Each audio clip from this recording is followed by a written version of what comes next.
திருச்சிட்டம்பலம். திருவாசகம். யாத்திரை 10. அனுபவ அதீதம் உரைத்தல்.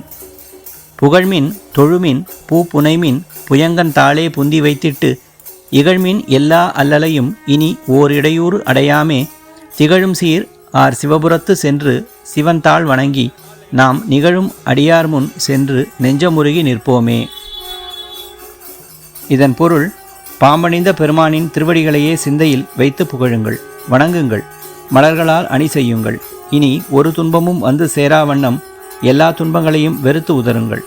நாம் விளங்குகின்ற சிறப்பு உடைய சிவபுரத்திற்கு சென்று சிவபெருமான் திருவடிகளை வணங்குவோம். அங்கு திருத்தொண்டில் உரைத்து தங்கியிருக்கும் அடியார்கள் முன்பு சென்று நெஞ்சம் கசிந்து உருகி நிற்போம். திருச்சிட்டம்பலம்.